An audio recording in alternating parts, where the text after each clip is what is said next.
This is BAIT, life outside the Federal Witness Protection Program. A very dangerous way to exist. Skinheads, deadhead, everybody, gun bad, situation, aggravation, everybody, allegation, innocence, on the news, everybody, dog food, bang bang, shot dead, everybody, gun bad. All I wanna say is that they don't really care about us. I cannot get this guy thrown back in prison to save your life. Hey, it's Susan. Welcome to today's episode of War Crimes Unit. Nice to see you. Hey, as you can see, I'm sitting in a restaurant. And you know what? There was a Border Patrol agent that just came in, and I just keep thinking to myself, like maybe there's a keyword, maybe there's something that I can hit with Congress the right way, maybe there's something that can be done. I can get this asshole damn terrorist thrown back in prison. So I went over this in a synopsis. He seemed to think that it was a lot more, far more deeper than, even just, like the surface stuff, like he's supposed to go back to Texas and, the reporting into ICE and all that and stuff like that. And, anyway, so it sounds difficult. See, I know from 10 years of experience that the FBI just plays games. That's what the FBI is about. They're about playing games with people's lives, you see. And it's like I told Agent Murphy, FBI agent Darren Murphy, back in November of 2004. I'm like, dude, you think I'm like, dude, you're telling me he's shady? You think he's shady, Agent Murphy? Well, you know what? You've got guns, you've got spy equipment, you've got FBI stuff, and what do me and my son have? Absolutely nothing. That's, I don't know. All the more reason to leave the country. All the more reason to keep leaving the country.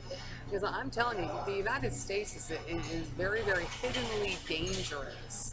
Because they let way too many of these assholes just out roaming the streets just to play games with people's lives. I'm a 10-year example of that. My missing dead family, another 10-year example of that.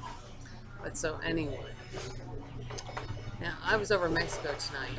Well, first of all, let me tell you, there was a huge flood today in Nogales, Arizona, and in Mexico. Boy, so there was mud piles everywhere.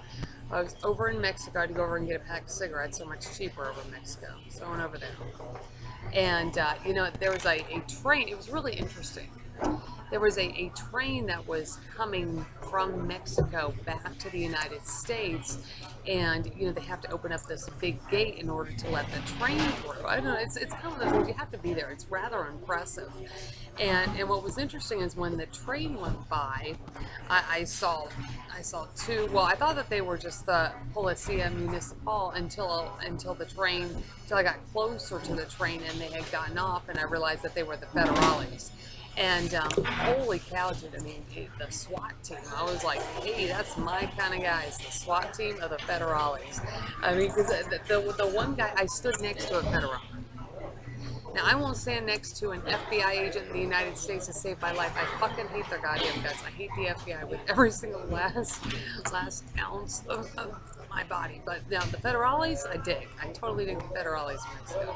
So, but it was very impressive to see, them dressed, in their full SWAT gear, with the glasses and the mask and then the hat and then the big machine gun.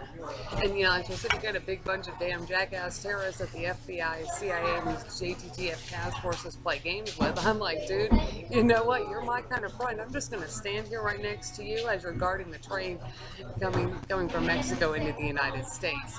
But, it's really interesting. It's just so interesting to be there. It's wow. It's wow, part of history. We got exporting goods from Mexico, into the U.S. and here's the Federales guarding it, and I was just wow. It was just it was just so impressive, and I was there, and that was very, very interesting. I felt important because I was standing next to a badass Federale with a big ass machine gun doing a very, very important thing guarding this the exportation of goods into the U.S. So that was very, very cool to see.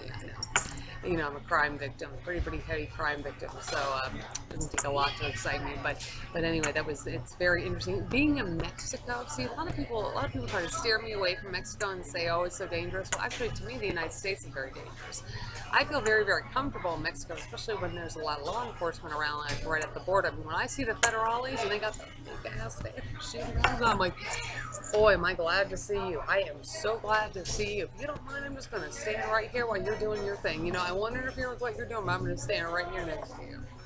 But anyway, that's different perceptions of the United States, and then of course Mexico. And it's interesting because customs asked me when I came back. It's like I think people just they see they're not in my situation, so they cannot understand what it's like being used for bait by the FBI. They can't understand what it's like being stalked all the time, have your property taken all the time, your bank accounts getting hacked, your nursing employment getting hacked like it is today, nursing employment getting hacked.